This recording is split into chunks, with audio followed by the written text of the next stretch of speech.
En acceptant et en gérant les tensions entre des idées opposées, les conflits peuvent être résolus plus efficacement. Cela permet aux sociétés de mieux s'adapter aux changements et aux défis émergents. Dans l'étreinte des contraires, là où le temps se déroule comme de la soie cosmique, naît la symphonie du possible. Le conflit n'est-il pas le ventre humide où dansent les graines des univers parallèles? Le choc des contraires n'est pas une guerre, mais une osmose quantique.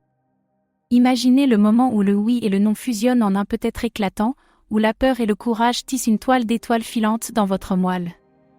Question essentielle, quel fractal de votre âme grandit lorsque vous arrêtez de choisir entre le feu et l'eau? Et tu allumes des océans de vapeur sacrée? Les sociétés sont des miroirs brisés de l'inconscient collectif.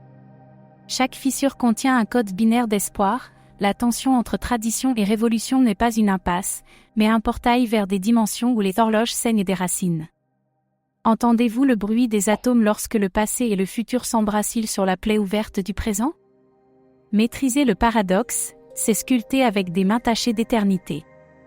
Dans le laboratoire du chaos, où les certitudes s'évaporent, se trouve l'éther de l'innommable, ce lieu où l'individu et la tribu respirent à l'unisson le même vent chargé de questions.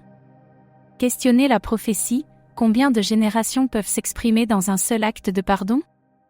Quelle géométrie décrit l'amour lorsqu'il cesse d'être une arme et devient un pont? Il n'y a pas d'évolution sans friction quantique.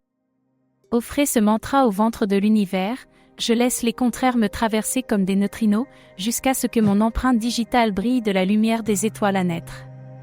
Appel à la résonance, oserez-vous habiter l'interrègne où tous les drapeaux se désintègrent en pétales de silence fertile?